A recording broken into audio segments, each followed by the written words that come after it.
Hey, good morning. Good morning. This is Macaulay's Garage, Pasig Restoration. Sarap, single origin coffee. Mang Apo. Sarap. Gusto ko yung yung medium roast. Bibili ako ng beans sa Binhi. Bibili ako ng beans tapos yung medium, yung brown pa, tapos kagrind ko siya. Lasang may pagkalasang earthy, no? Parang lasang ugat. May pag-usapan tayo, no? Yung tungkol sa, tataka kayo, no? Bakit napatunayan na dito sa ating system, form of government, may napatunayan na siya na talagang may ginagawang hindi maganda sa gobyerno, no? Pero ang dami pa rin pumapalakpak, diba? Papansin nyo yun, ang dami pa rin, solid. Well, tulungan ko kayo.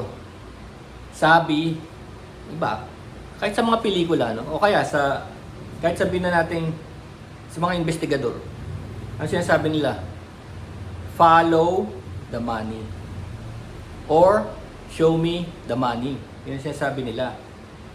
Follow the money or show me the money. Sa lahat ng bagay.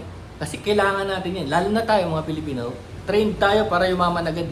Hindi naman actually para magpabaril sa luneta eh. Tanong nyo sa mga tao kung gusto nila maging hero. Nobody wants to be a hero. Gusto lang nila turo sa atin, mind your own business and take the money. Oh. Follow the money. Yun lang yun eh. Kaya yung mga ganyang kahit na kawatan na, yung mga politiko, sige pa rin sila, praise. Ngayon, million yan, di ba? Million. Paano mo yung mapapasahod? Kinuha sa gobyerno yun. Kung paano sila napapasahod. Tignan nyo mabuti Alam nyo, hindi nyo maalis yung trend na yan na yung mga kawatan ay sila pa rin sila ang nakakapwesto. Kasi may parokyano sila na brainwash. At hindi lang yun. Follow the money. Nakikinabang sila. Paanong paraan? Yung mga ayuda. Hanggat hindi nyo natitignan yung tamang listahan ng ayuda, hindi tayo makakapaghalal ng tamang tao. Kasi driven by ayuda yung iba dito.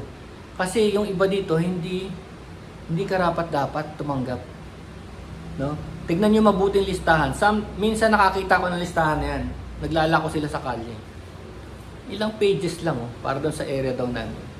Tignan nyo, hanapin yung pangalan nyo rito kung makakatanggap kayo ng ayuda. Nilala ko ng 3 babae. Pagkakita ko sa listahan, 5 kaagad ang nakita kong apelyido magkakasunod at same address. Kasi primitibo nga parang papel lang na hindi nga maayos yung wala man letterhead kung sa gobyerno man. 5 magkakapelyido sa iisang address. Pwede ba yun? Pwede ba yun lahat ng membro ng pamilya makakatanggap ng ayuda? Di ba dapat head of the family lang? Hindi yung lahat sila.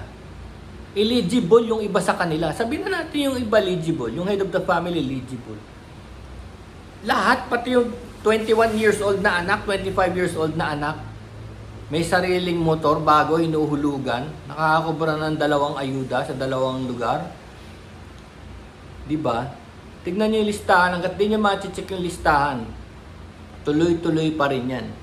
Yung ibang tao, nag-uusap nga sa umpukan dahil nagmumotor nga ako, naririnig ko Pinambabayad nila doon sa hinulog nilang motor ay mga ayuda.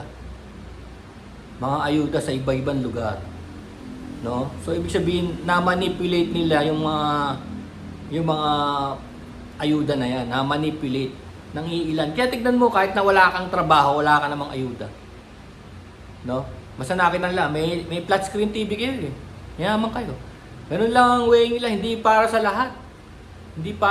Tignan mo, pumunta kayo sa minsan humingi kami ng ayuda, yung parang grant lang ba para sa dahil COVID nun para sa matrikula ng bata. Kasi meron daw dito sa amin.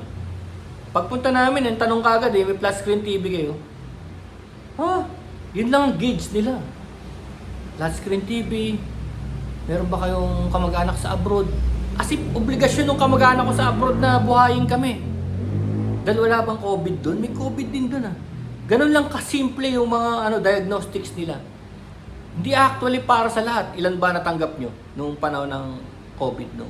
Mga ayu-ayuda na yan. Ilan na natanggap nyo? 2 sardinas, 1 kilong bigas. Diba? Kailangan tignan nyo mabuti yung listahan na yan kung gusto nyo umayos. Hindi nyo yung makukuha sa dahil follow the money nga eh. Kumikita nga sila eh. Oras na masilip yung listahan na yan, matatanggal sila. Pag nawala na sila ng pera, lilihis na sila. Kasi obligado sila eh. Sige, okay lang yung listahan na yan. Pero, suportahan nyo kami. Dahil kami nag-initiate niyan. Pero hindi sila nag-initiate niyan. Noong pa yan.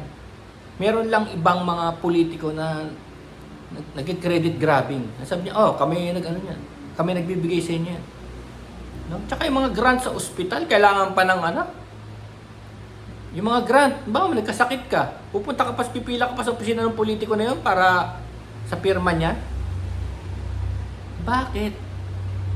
Pera naman ng taong bayan yan. Sigurado ko hindi niya pera yan dahil kumukubra pa nga siya ng milyon-milyon. Kumikita pa nga siya sa pwesto niya. Diba? So tignan niyo mabuti yun. Yun ang ating podcast for today.